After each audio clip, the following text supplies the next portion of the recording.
Started. Thank you everybody for being here today. My name is Amelia Neptune and I'm really excited to welcome you on behalf of the League of American Bicyclists. We've got a wonderful lineup today of speakers and just a little bit of housekeeping notes and an introduction to the webinar topic. So attendees are muted, but should feel free to enter questions into the chat box at any time.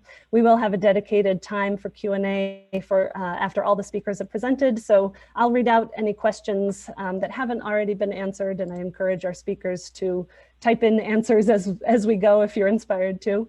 And then I can also unmute folks at the end if you want to raise your hand, either your actual hand or your Zoom hand, and I can allow you to unmute if you'd rather ask out loud.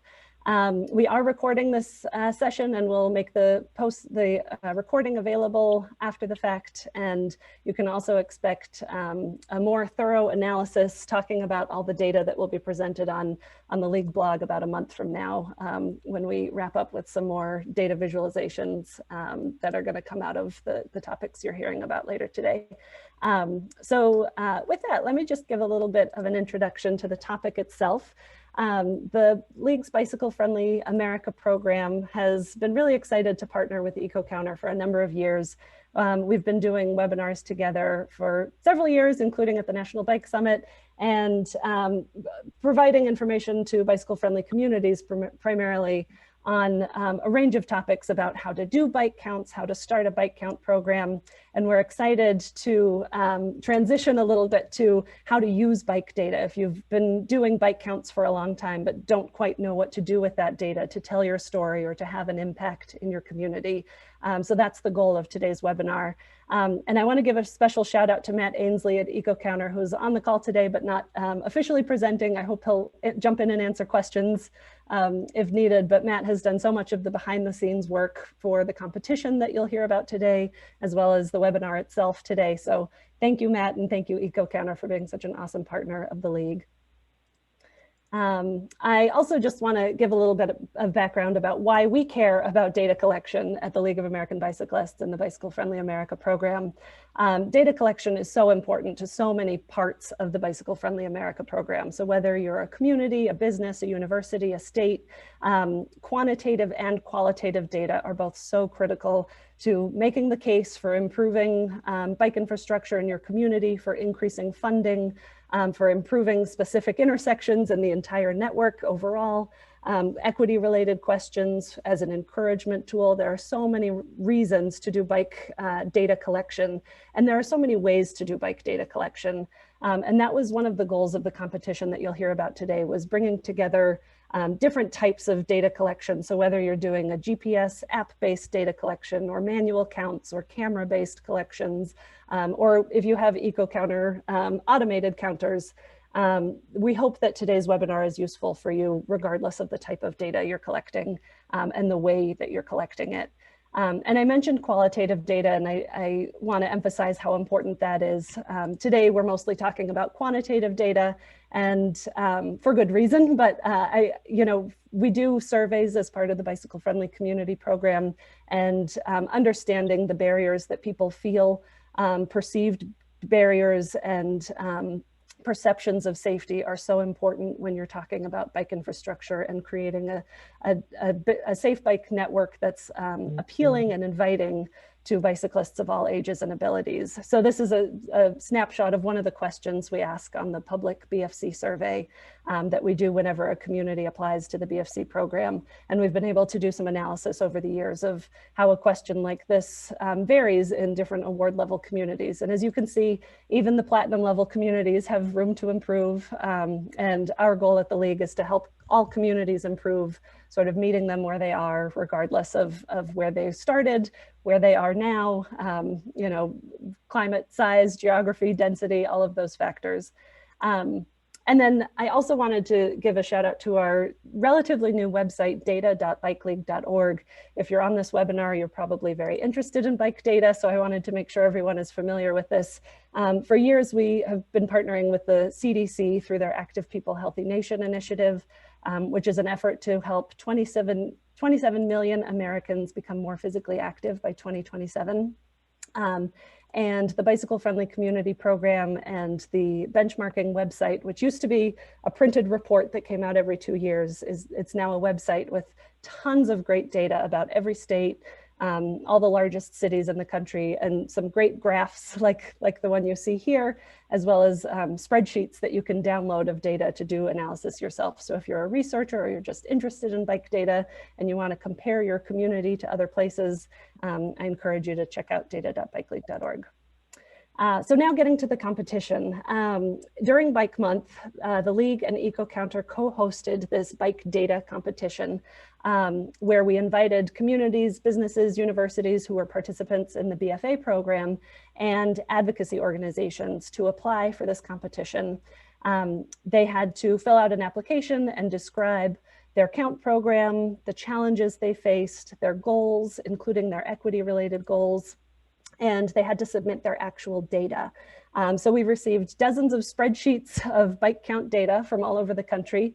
We received a number of really interesting submissions with everything from bike share data to manual counts to spreadsheets and maps that were produced from time-lapse videos of GoPro footage. And it was really fun to review those submissions and to hear about the common challenges that so many communities and advocacy groups face. And we're excited to announce the winners who are presenting on today's webinar. Treasure Valley Cycling Alliance won in the advocacy organization category, and the City of Charlottesville, Virginia won in the BFA participant category. And in both of these places, there was a long history of data collection, but a real challenge of what to do with that data. So I'm excited for you to hear more about how those programs were started, how they developed, what challenges they faced, and then what Ecocounter was able to do with their data, because part of winning this competition was getting analysis and assistance with storytelling and data visualization using their decades worth of bike count data. So Mike and Amanda from those two places are going to be presenting on what they learned, what their challenges are, and we hope those lessons learned are applicable and valuable to everyone on the call. I also really briefly want to give a shout out to our honorable mentions, our runners up in the competition in the advocacy organization category, Walk Bike Tampa, and in the BFA participant category, the City of Columbia, South Carolina. And both of those had really great submissions as well, and we just wanted to give a nod to them.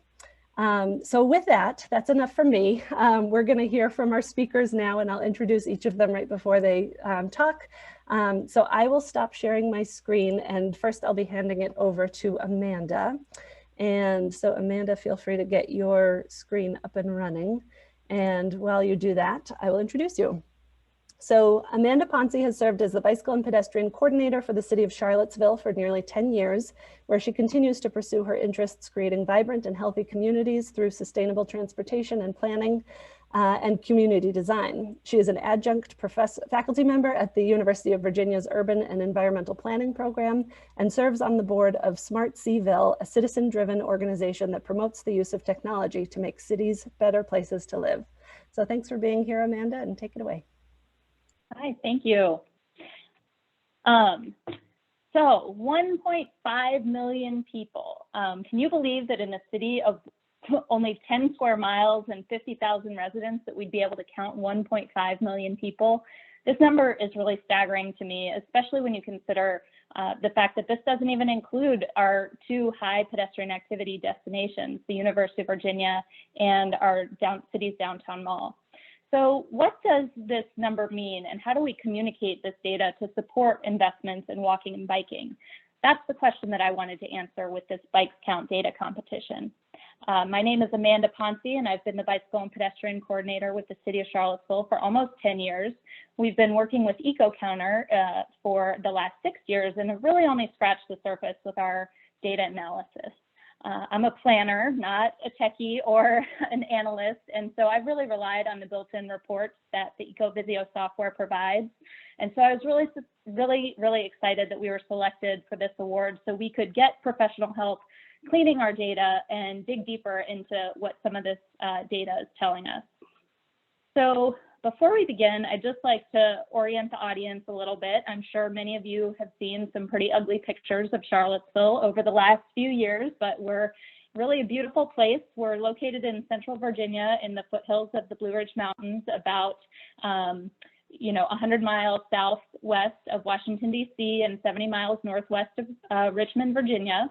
We're a college town, home to the University of Virginia. We have a very hilly topography, hot and humid summers, as well as pretty decently cold winters and an occasional snow. But despite all those challenges, 25% of our population commutes either by biking, walking, or transit. So I wanted to share just a little bit about our count program and how it has evolved over the years. Starting with some volunteer-led count efforts in 2009. 2 years later, the Regional Planning District Commission took over that program to support the region's long-range transportation plan effort. And for the most part, those have been continuing for the last, every 2 years since then. Our experience with Ecocounter started in 2013 when a PhD student actually at UVA purchased a tube counter for a research project about bicycle travel demand. Both the city and the PDC were interested in that research, and from there, our plans to start an automated count program started to take shape. Unfortunately, due to the length of time it took for us to get through navigate the procurement process and some staffing changes at the PDC, the city became the owner of the new equipment. Our intention originally was that the PDC would be the home to all of the data for the region, but we took this over. In 2015, we put our first 2 tube counters on the West Main Street corridor. This was a really important step for us because we had just completed a very contentious 2-year planning study for the corridor, and we wanted some good data to support project implementation. We expanded our equipment 2 other times, both in 2016 and 2018, with the help of our Bicycle and Pedestrian Advisory Committee, and with the hope of collecting before and after data for some of these projects that were under development. All but one of our counters were installed in 2019 and have been counting continuously ever since, and our last counter was installed in October of 2020. That was a permanent ZELT counter. This is a map showing the location of our equipment and some of the details of the type of equipment that we have. We have 10 total counters with a mix of both temporary and permanent counters. Some of them count bikes only. The rest count both bikes and pedestrians, but only one of those distinguishes between the modes, and that's the mobile multi. They're installed on both shared use paths as well as on-street facilities. And 2 of our counters automatically send data to a cloud daily. The rest require that I visit the site and manually download the data periodically. So one of the reasons why this competition was of interest was because we had some gaps in data inconsistencies that we wanted some help with cleaning. So some of the reasons for these inconsistencies include instances where the tubes weren't installed properly. If you don't have enough tension on the tubes, the devices won't count properly. We also had situations like in the back where our pyro sensors were counting vegetation and not necessarily people walking by. And we've also had lawnmowers and snowplows and street sweepers damage our equipment. You can see a picture there on the bottom left. And that has led to some instances where we have gaps in our data because we didn't have replacement parts to be able to address those damaged equipment easily. We've had some roadway closures. Signs are placed in the bike lane where our counters are located, and so we don't get accurate data that way. And most recently, we had to contend with some ants that created a home in the holes of our the sensor holes. I wish I could have shared a picture of that, but instead opted to share this picture of a black widow spider that greeted me one October morning last year.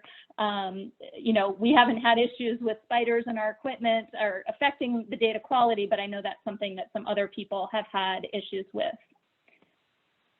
So I mentioned that our journey began with Ecocounter as a result of this West Main Street planning effort, and I wanted to share a few of the insights that we uncovered using Ecovisio's built-in reports.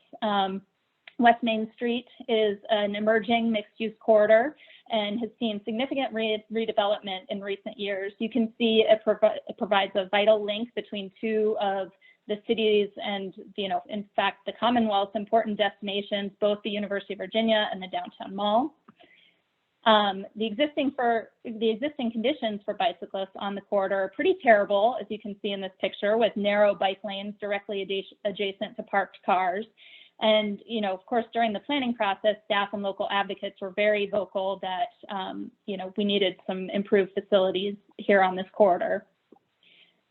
The consultants who were working on the plan estimated about 200,000 bike trips using the manual counts conducted by the PDC. And when we counted in 2015 with our Ecocounter tubes, we found that closer to 81,000 people were biking along the corridor annually. And this makes sense, right? You've got seasonal factors. We also have found that our counters our biking is heavily influenced by the academic calendar. And so it's not easy to make a straight line projection using manual counts. So these are much more accurate. So I mentioned that we relied on the built-in reports in the EcoVisio software, and you can see a couple of examples here. In the next few slides, we'll show some more. What we found was that we confirmed our suspicion that this is a commuter corridor with bicyclists traveling towards UVA in the morning and eastbound in the afternoon. You can see the spikes at 8 a.m. and 5 p.m. in the day. We also found that bike traffic is influenced by UVA's academic calendar. However, the commuting pattern does exist year-round, which suggests that full-year employment at UVA really drives bike traffic in our city. We also found that there was a low incidence of wrong-way riding on this facility. I do want to note the caveat, though. These counters were placed in a bike lane that was directly adjacent to the sidewalk and didn't necessarily count people who were riding on the sidewalk. So these are just the people that are riding in the bike lane. Lastly, one of the major stakeholders for the planning process on West Main Street was the oldest African-American church that was located directly on the corridor. And many of the church leaders were concerned that people riding bikes would be zooming along in front of the church on Sundays while people congregated before and after services. And with our Ecocounter equipment, we were able to show that there was a low occurrence of bike riding on Sunday, and that peak usage actually occurs after church services, which is the graph down on the bottom. So the next few slides show some of the analysis that Ecocounter did for us as part of the competition. One of the questions that I wanted to answer is, what is the change over time on West Main Street? So you can see here in this graph that 2015 was our base year, and we had pretty good counts. You can see throughout the years that there's a seasonal dip in the winter. I think that this is, certainly weather related, but in some cases related to the academic calendar, as well as, the fact that we often will take our equipment off of the streets when we predict snow is coming. We also took the counters offline in 2017 to 2018 because we had some construction. Again, we saw significant growth in 2019 and then a dip in 2020 due to the pandemic and people not commuting to work. This slide tells a similar story, but focuses on the months of April to October. The base counts in 2015 during our cycling season was about 53,000. They dipped to 50,000 in 2016, which represents a 5% decline. In reality, I think this decline probably doesn't represent a decrease in people biking, but a decrease in the number counted just simply due to the construction work adjacent to the corridor. People were likely either sharing the travel lane or they found an alternative route. We also saw I mentioned we saw significant growth in 2019 with a 26% increase compared to 2015, and then a 10% decrease in 2020 due to the pandemic. I also wanted to find out overall how our count sites compare to one another. This is a snapshot of the average daily traffic across the network in 2020. And what you can see is that even though the counts were down for West Main Street in 2020, it still is the highest bicycle activity corridor in the city. Bar graphs are another way to present the same data. And this, when I look at this, it tells me that our commuter corridors, West Main Street, Emmett Street, Preston Avenue, have higher daily bike traffic than our recreational corridors. Ecocounter has been analyzing commute trends worldwide during the pandemic, and I wanted to know what those trends look like for Charlottesville. So the black and gray lines here represent the weekdays and the green represent the weekends.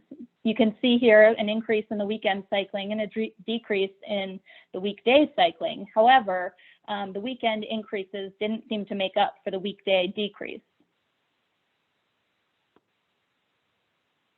So some of the key takeaways from this competition: overall, Ecocounter found that our recreational counting locations had pretty strong counts through 20 and 21. However, our commuter corridors still seem to be the primary source of our counts in the last couple of years. Bicycle counts on West Main Street increased 33% from between 2019 and 2016, and they were 26% higher than 2015. And, you know, as I mentioned, overall, the pandemic suppressed bike counts in Charlottesville, but the early 2021 signs suggest a possible return to 2019 levels. The last thing I want to do before we end is just to share some tips to make your data count. So when you start a count program, there are going to be some things that you don't anticipate, but I wanted to leave you with 3 tips that would help get your program started on the right foot. Tip number 1, use the right equipment in the right location. We've used our short-term counters for a year or more in some locations. This was more opportunistic than intentional because I found I didn't have the time to continually move the counters from site to site. And I'd rather be counting something rather than having this great equipment sitting on the floor of my office doing nothing. I don't recommend this approach. Before you purchase any equipment, know exactly what you want to count, where you want to count, and for how long you want to count. Visit the site, take pictures, talk to the staff at Ecocounter. They can help confirm that the equipment you want to buy is appropriate for the site before you spend the money. This will help ensure you have valid data moving forward. Second, tip number 2, have a plan. Because our equipment slowly grew over time and I was eager to start collecting data when it arrived, I was more opportunistic again than methodical. 3 years later, I found myself trying to recreate which counters were installed when and where. And so if you're using short-term counters, have a process to document the dates and locations of the installations before you install them so that you can have confidence in your data if you decide you're going to do any sort of historical analysis. If you're installing permanent counters, you know, have a plan to install the equipment when it's received. I had to get a replacement battery for a brand new counter that sat on my floor for 2 years because it took us that amount of time to figure out a place to put it. Lastly, validate your data. Take the time to validate your data. Again, this is something that we did not consistently do.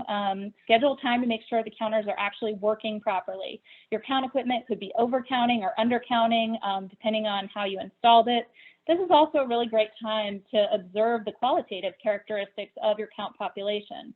Are they male? Are they female? Are they people of color? Are they wearing helmets? Are they riding the wrong way on sidewalks? Things like that.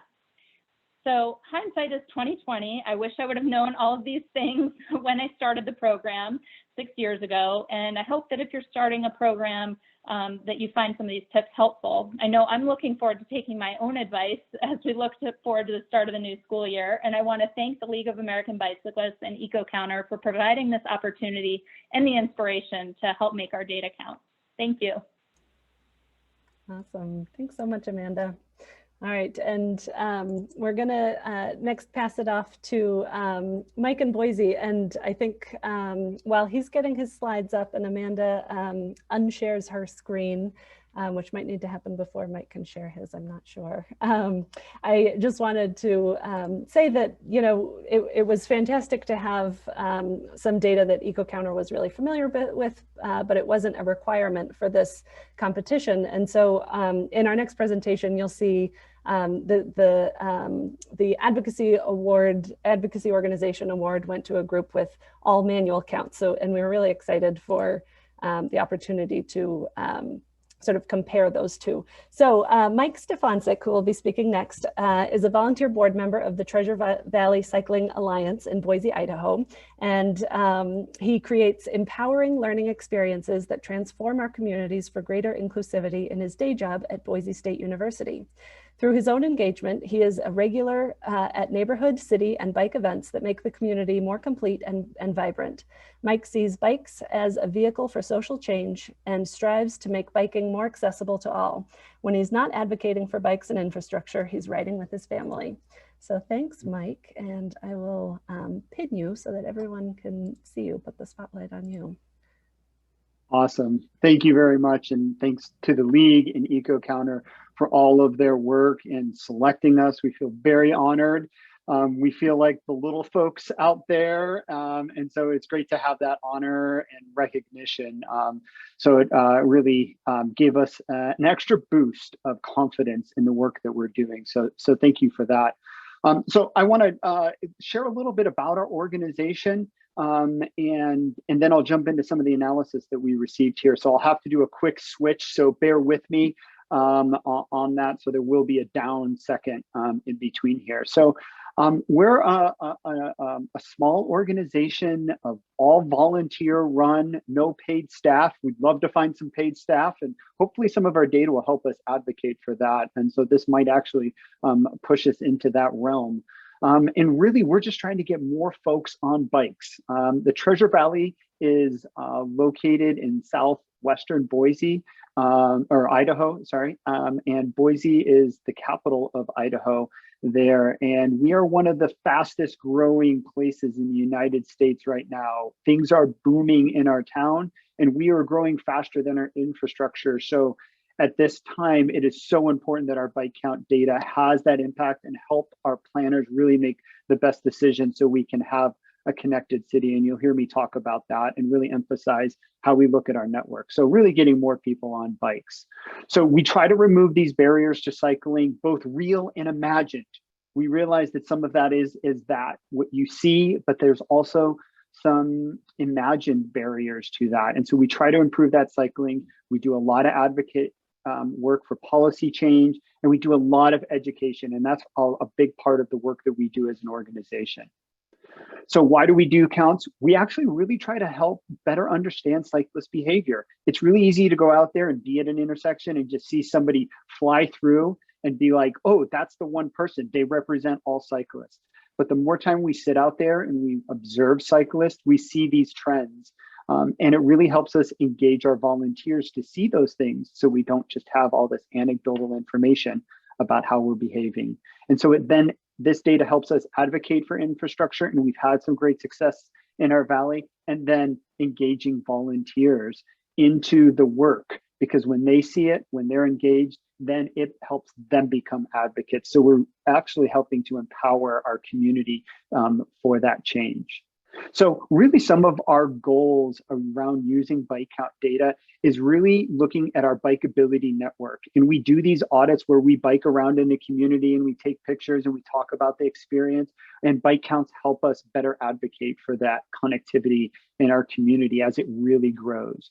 We can then also respond to our neighborhoods that are requesting bike counts, because they develop community plans. So we can get in there and we can say, what is really happening within your community and cyclists? So we offer that. We can also partner and hope to continue to partner with Boise State University. Luckily, I work there, as you heard in my introduction, and it really helps us leverage that resource in the community and the research and the insights that come from there. So you'll hear me talk a little bit about that too. And then leveraging these to help our agencies make better bike infrastructure decisions. And Boise is unique in that the city doesn't own the roads. We have a separate highway district. We're probably one of the only towns that does, and it makes things a little complicated. And when we advocate for that, and they're both elected officials on either one of those. And then we want to really count more, and you'll hear about this. And this data that we had analyzed by Ecocounter really helped us solidify that the choice to count more is going to really help us, because we have no permanent counters for our organization. The Valley does. We have a regional planning authority that does put out tubes and has some permanent counters, but there's only a handful of those. And so we need to count more to get a better trends and ideas. And so Ecocounter were able to actually help us really solidify this as being an important goal. So as I mentioned, I wanted to share with us, with all the folks, is how you engage volunteers, because that's so easy. When you don't have funds, you don't have equipment, how do you do bite counts if you have a small group? So it was really important for us to come up with a system to do that. And so we use a registration system, and we count every September and every June. We used to only count for 3 days of those months, but now we're increasing that to be month long. And we've been doing these counts since 2007. So we have a lot of data, and sometimes it's overwhelming on how we should do that and how we should tell our story. And Ecocounter is really able to help us do that. So we have a registration process so we can engage volunteers. We do all manual counts. This is what one of our data sheets look like, and this was actually most recent, and an important corridor. And we identify that and pick locations based on what kind of construction or infrastructure is happening or is not happening. So this 11th Street, they're putting in a whole new bikeway, and we're trying to do a lot of pre-counts to find out what it's like before and after. And so we can offer that up to agencies, so we can get that insight into there. So we use intersection turning and a 2-hour block. If you have questions about our methodology, I can share that, but I'm not going to dive into that right now, but all manual counts. And then we're also been engaging the university, as I alluded to, as one of our goals, and doing additional research. We worked with a class this past spring, and they came up with a bunch of different inquiries and things that they see as students and faculty members that they would like to better investigate. And so they did some real observations. And so these are some areas that we're looking to dive in even deeper. And some of the Ecocounter analysis has helped us look better at some of these topics. So students looked at the impact of construction. How did cyclist behavior change when construction was around? Or around schools, is there a culture of cycling at schools? And is there infrastructure that supports cycling to that schools? And did bike counts align with that?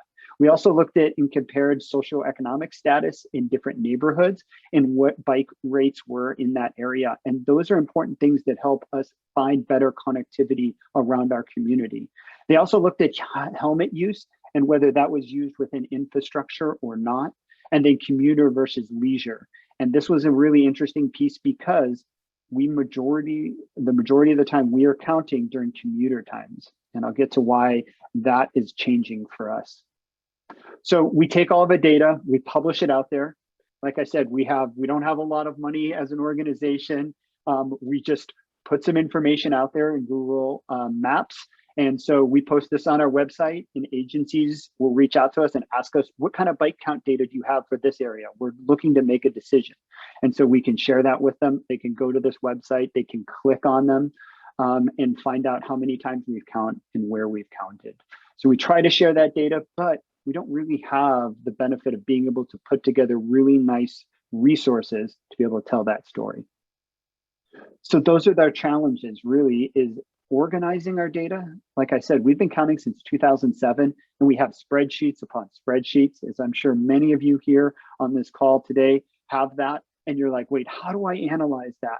And when we started to get to that point, it was overwhelming. We're not statisticians, we're not data analysis.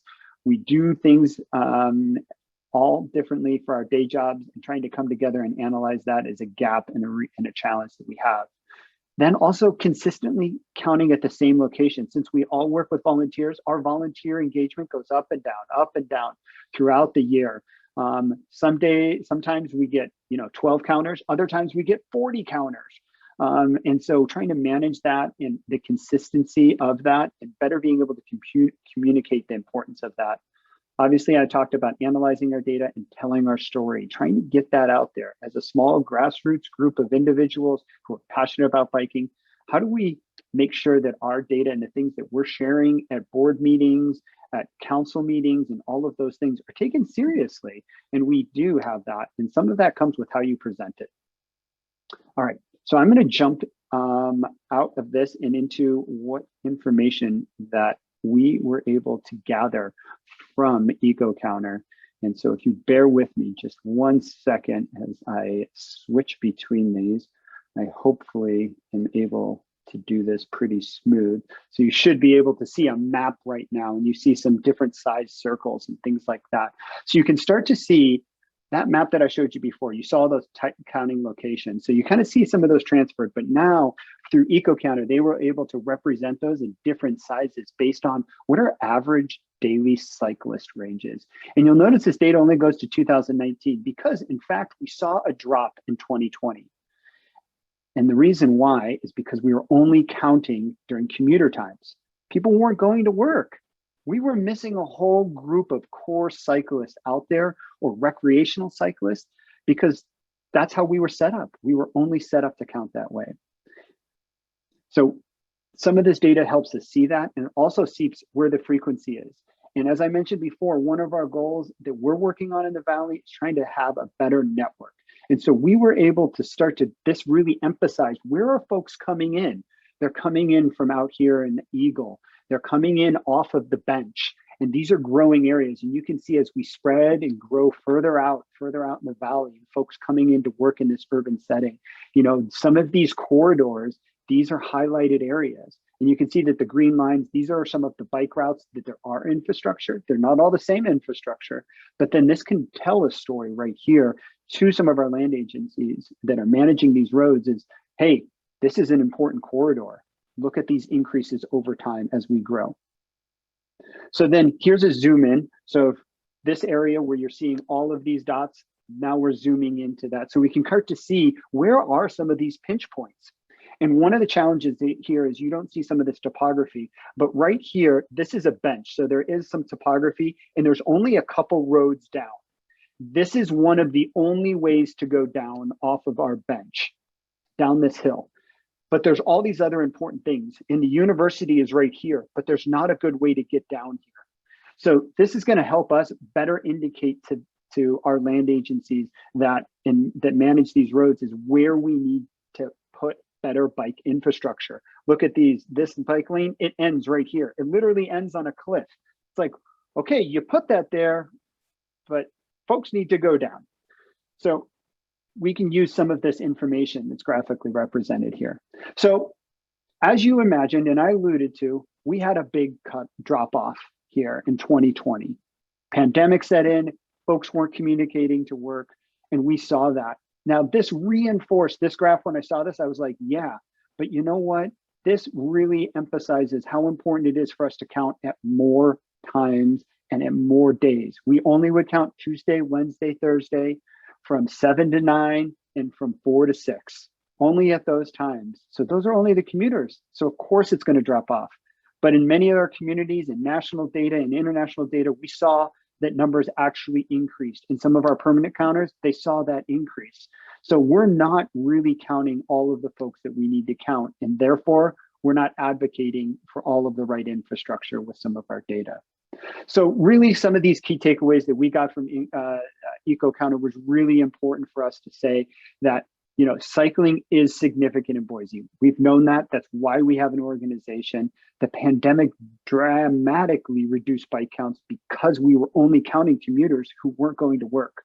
So we need to expand our counts. So that was really good information to gather and to see that represented. And as I mentioned, there's a couple of these pinch points. This green belt, and that was right along the river. I didn't emphasize that on the map, but that's a really well-structured corridor for cycling. How do you get there? How is that part of the network? How do folks get on and off that green belt area? And as I've been mentioning, counting more on the weekend, recreational cyclists or cyclists who aren't in a traditional 9-to-5 commuting job. So Ecocounter really helped us better emphasize that, and we really thank them for the time and the effort that they put in to help us better realize and feel confident in the data that we're using as non-professionals and how we can advocate for that and put maps together that actually have a story to them. So thank you for the time and the opportunity to share some of this learning with you. We really appreciate that.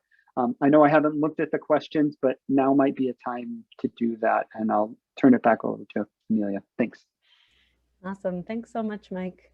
All right. Our third and final speaker I'm excited to introduce is Andrea Schilolo from Ecocounter. She's a client consultant with Ecocounter, where she works with public, private, and nonprofit organizations across North America to help them collect, analyze, and communicate cyclist and pedestrian count data.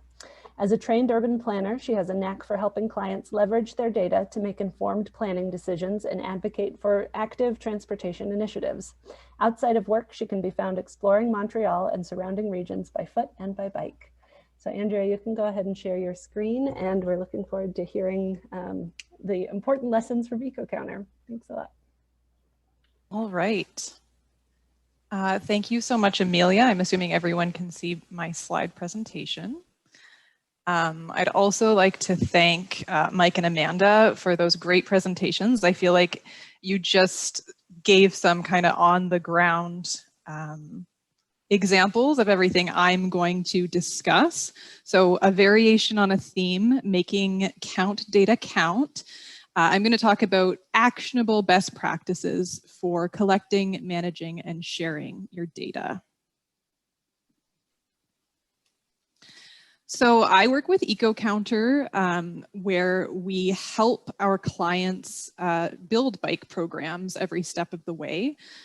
So count programs have a variety of steps. I'm going to be focusing more on the last three pictured here. So implementation and adapting, managing your counters and your data, and then finally that show and tell piece, the communicating your data. So I'm going to talk a little bit about manual and automatic counting, and I think we just had two really great examples of how those are two valid ways of collecting bike count data. Ecocounter is a world leader in manufacturing automatic counters for bicycles and pedestrians, as well as software to analyze that data. But manual counting is also extremely important and a valid way of collecting data. I'm not going to focus too much on the implementation of count projects, but I will just go over each briefly because it will kind of feed into what I talk about later on in the presentation. So manual counting, it can be a great way to collect data. It can also be a great way to begin a count program. Sometimes it is a way to justify investing in automatic counters.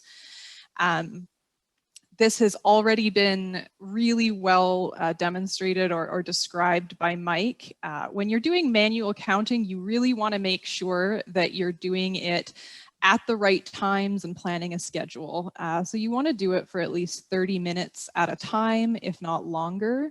And you want to schedule it for varying times. So times of day, you know, rush hour is not going to be the same as nighttime traffic, as well as days of the week. So a weekday is going to be different from a weekend. You really want to do a variety of different times to collect data that represents different traffic. On that note, varying weather conditions is also extremely important. I'm sure that all of you know that non-motorized traffic is just much more sensitive to different weather conditions, be that summer versus winter or a rainy day versus a sunny day. And when you're doing manual counts, you also want to define your parameters. For example, who gets counted? Are you going to count someone as on a scooter as a cyclist or a pedestrian, someone with a stroller? How are they actually categorized? Where do they get counted? Sometimes you might be choosing, you know, kind of complicated intersection because that's where you want to, you know, learn about bike safety. So you might want to have an imaginary cordon count line or an actual physical barrier, but just defining those parameters so that everyone who counts is counting people along those same criteria. Also, what characteristics get recorded? A really valuable part of manual counting is that people can take note of someone's demographic characteristics, so things like age or gender. Automatic counting is kind of a different ballpark, and like Amanda mentioned, there are some tips and tricks to keep in mind. You really want to be careful about site selection. First of all, it needs to be a valuable site in terms of the data you're collecting, but also you want to make sure that the counter is actually going to work at that site. And like she mentioned, at Ecocounter, we're here to help you make those decisions. You want to make sure that you select the right equipment. So things like range of the sensors for the width of your path is really important. And are you collecting the right data for the user groups? Do you want a bike counter? Do you want a pedestrian counter? Do you want one that can do both? I'll talk a little bit about counter validation later, as well as care and maintenance. And then kind of like manual counts, if you're using a counter you can move around, an automatic counter that you can move around, you're also going to want to create a schedule. And you want to have it in place at least 2 weeks at a time. The same idea as before, you want to be able to get a good representation of weather and how it might impact traffic. So if you were to put a counter in place for 2 weeks, you're more likely to get a variation in weather. Record keeping. Okay, so count data is really all about trends over time, and I highly recommend you do your future self a favor and keep track of all of your work. And you can do this in a number of different ways. I recommend all of them. So cite photos. This probably seems very basic, but it's very important. You can use them for future reference as well as replication. You can use them in reports and presentations. And also you might be able to use them when you're troubleshooting a physical counter or doing field visits and maintenance. You can actually see in this photo that there is a Zelt counter. This is a cyclist counter with a manhole. The little green disc is the top of a manhole, which after it's there for a couple of years can easily be covered in grass. It's just really helpful to go to the site and have an idea where you're going if you're switching out a battery or something like that. Another thing in this photo is some spray painted lines. I'd also mention that you might want to draw some diagrams, especially if you're doing a manual count and using an imaginary cordon count line. It's a way to keep track of that. So if you were to go and replicate the counts, people know, exactly what threshold someone has to pass in order to make a tick and count someone. Recording the location, also very important. There's a lot of different ways to record the location. This image here is taken from Ecovisio, which is Ecocounter's online software. You could use lat-long coordinates. You can drop a pin on the map or just put an address into Google. If you're recording this yourself, you can do similar things. You might also want to make note of what side of the street you're on. So this is really important, again, for that consistency and replication piece. Also, counter maintenance visits. New staff, new volunteers will want to know where they need to go. Also, you can combine this data, like GPS coordinate data, for example, with GIS software and use it for mapping. Direction of travel. Okay, so this has already been mentioned a couple of times as an important indicator of your bike traffic trends. You can imagine a path that's heading to a downtown might be busier in one direction during rush hour in the morning than it is in the evening. It's also a really good way of capturing wrong way riders, as Amanda mentioned. So you want to keep track of directions and you want to do that consistently. So you want to label your directions. North, south, east, west is a really obvious way. If you want to say something like toward downtown, away from downtown, as long as it's clear and can be later referred back to and understood, that's the key. And then again, with manual accounts, you want to be able to define the actual thresholds that people have to pass at in order to be counted. Events. This is another really important thing to keep track of that's already been mentioned. Any event that might have an impact on count data. So a festival, road work, closures, extreme weather events, also COVID-19 restrictions, which has been brought up. This is an example. Actually, I stole this slide from a colleague of mine in Europe. This is obviously an event that has had global impacts. And it shows the way that COVID-19 restrictions like the lockdowns and then deconfinement have affected bicycle traffic. I believe this was in Spain, France, and Germany, but you can see some real steep declines and then some more spikes once people were deconfined. Weather. So weather can be recorded manually or automatically. I say automatically because we do at Ecocounter offer weather as an added service. You can actually have satellite weather information that we lay on top of your count data. Like I said, non-motorized traffic is really sensitive to different weather conditions. You also have extreme weather events like an ice storm or wildfire that you would want to record. So the day-to-day weather that we can provide via satellite is kind of a nice to have when you have automatic counts. But it's really important for those manual counts. Like I said, if you go out on only rainy days, you're not going to see a full picture of bike traffic. Okay, so counter and data management. I like to think of count programs like a garden. It's something that you continually need to tend to.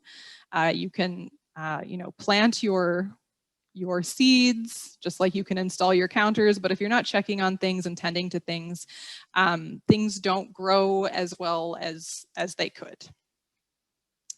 As has already been mentioned, this includes validating your counts. If you're using automatic counters, you want to make sure that each time you install them at a new site that you're making sure that it's working properly. Each site is unique and has different traffic, so you want to calibrate the counter, adjust the settings and sensitivity.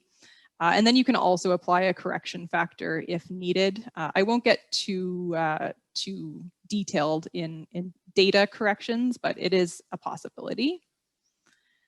Also counter maintenance. So our counters are designed for outdoor use. They have a long battery life, but you don't know what's going to happen to them in the wild. They really need regular care and maintenance.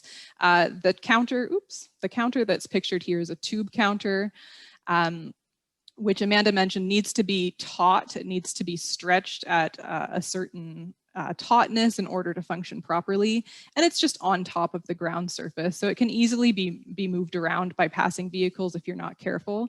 So you want to visit the site regularly. You want to make sure that the sensors are positioned where they're supposed to be positioned. Check for any obstructions, insects, like Amanda mentioned. Clean the components, make sure the lenses are clean, and do things like check on the battery.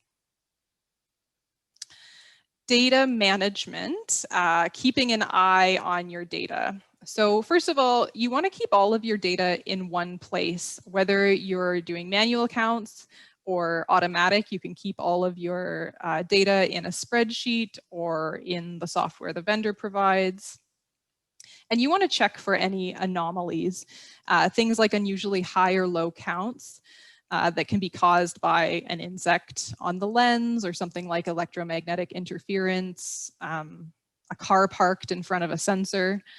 You want to routinely monitor and check your data for these anomalies. And the image here is actually an Eco Alert, which is a feature of our software EcoVisio that will send you an alert by email whenever we detect any unusual data that strays from the norm of your usual counts.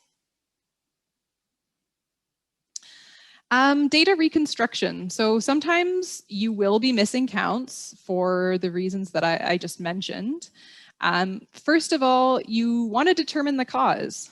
Maybe there was an event that you'd recorded that would explain why suddenly no one's on a path or many people are on a path. But if it's not caused by that type of event, or there's some other occurrence, you can either omit or reconstruct that data. So Ecocounter has some tools to help you do that.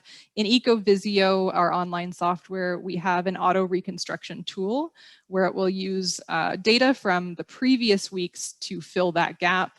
And then we also have our data services team who have been helping Mike and Amanda with their data. So there are options, but just something to keep in mind. You do want to keep an eye on your data to prevent this from happening where possible. And finally, you want to be able to tell a story with your count data, as has been shared already. Data is really more valuable when it's shared with others, and giving context to your data can make information more meaningful to audiences. So there are some different ways to do that. Observing patterns and trends is kind of the first step. I really like this graph because I think it says a lot about the nature of a bike path here in Montreal with, just a very simple line graph. So bike volumes for each day of the week are plotted against hours of the day on the x-axis. And then the top pink and yellow lines represent Saturday and Sunday. And then the rest of the colored lines below are the weekdays. And just by looking at the spikes in this graph, you can see that this is a very popular recreational trail on the weekends, as well as a commuter trail. You see those spikes during rush hour and lunch during the week, and then kind of a midday spike on the weekend.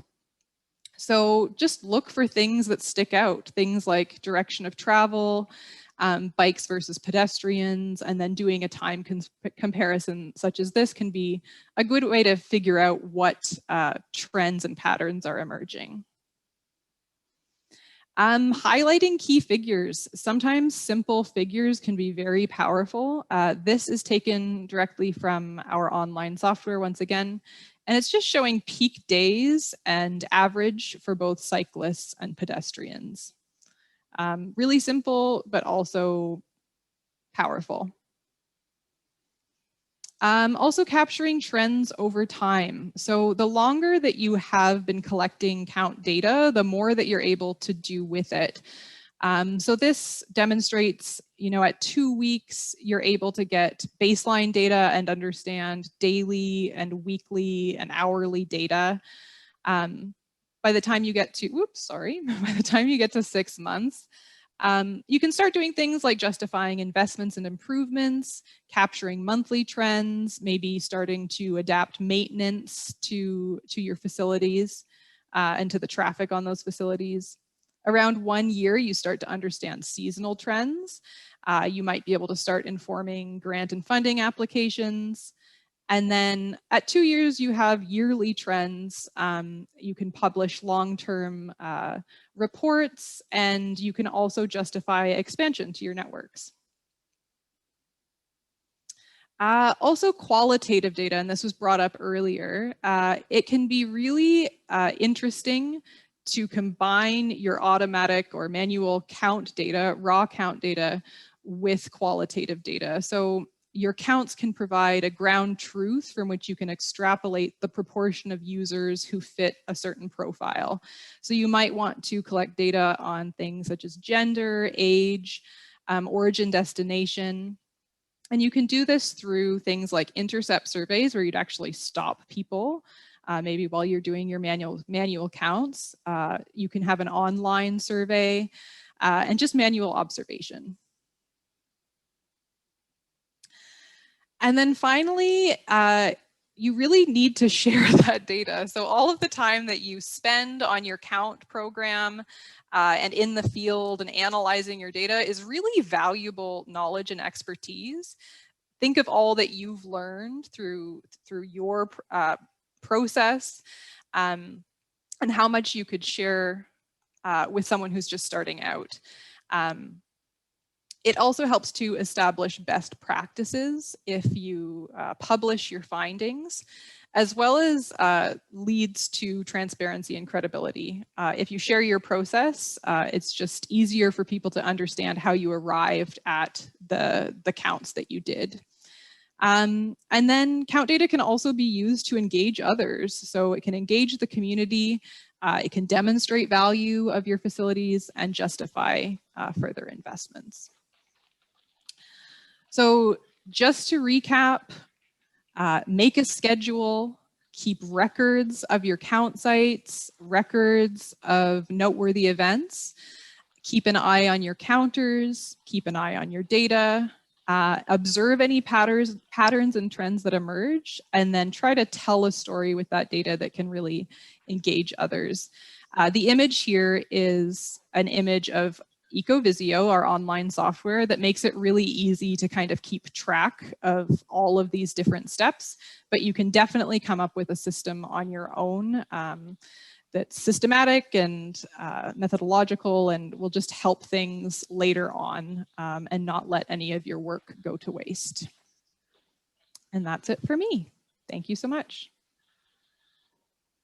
Thanks so much, Andrea, and thanks to everyone who's still on. We're actually exactly at time, and I don't want to stop the conversation if folks still do have questions, but in respect of everyone's time, feel free to hop off if you, and I know people have been, but if you need to leave, feel free. And I want to thank all of our speakers, not only for presenting, but for typing answers into the chat throughout. So I feel like we've actually answered most of these questions. So if anybody has any last burning questions, feel free to type them in the chat quickly before we end. And what I'll do is I'll also download all of these questions and make sure that we answer them in the blog post that we'll be doing next month as a follow-up. We'll also be sharing out the recording and the slides much sooner, but expect a lot more information about the results of the competition and some really exciting data visualizations that Ecocounter will be producing for our award winners. So thank you again to everyone for joining today. I'm not seeing any new questions, so I'll close us out in just a minute. But again, really appreciate our presenters and Ecocounter for all your work and support of the League and the Bicycle Friendly America program. And if other folks have questions, please do feel free to reach out to me at the League, Amelia at bikeleague.org, or to Matt or Andrea at Ecocounter. And we look forward to working with all of you. And the last couple questions that got in, I don't know if any of our speakers want to answer those quickly, or we can handle those offline if not. We've got one. Has anyone present implemented a bike lane before? I think that's that might be a longer question, but we can take that one offline. And then looks like some responses about the FHWA traffic monitoring guidebook. Oh, and any good models for capturing collision data for incidents not reported to police? That's a great question, and I've seen some good work partnering with hospitals and also advocacy organizations. Like I live in Washington, D.C., and WABA in D.C. has a crash reporting mechanism on their own website, or maybe it's a separate site, but they try to collect those. So there are some good options to explore to make sure you have complete crash data, because that is always a challenge in many communities. Do any bicycle advocacy groups post current count data on some kind of Esri or ArcGIS online mapping web portals? I'm not sure I've seen any. I don't know if I mean, I wish we could. It just costs money. We don't have any money for the platform to do it and to maintain it too. As a volunteer board, and we get folks coming in, it's really hard. Then you would expect everybody to have that. So I think it's hard at the grassroots advocacy level. That's why we use Google Maps. That worked. That was the easiest and the lowest learning curve for us to get something close. Also, Rails to Trails Conservancy has some really nice interactive maps with a bunch of the count data from across the country. They do some really fun stuff with the data too. Awesome. Cool. All right, well, thank you to all 60 plus people who stayed on a few minutes late. Really appreciate it. Sorry we went over, but look forward to sharing out more information. And thanks again to our speakers. All right.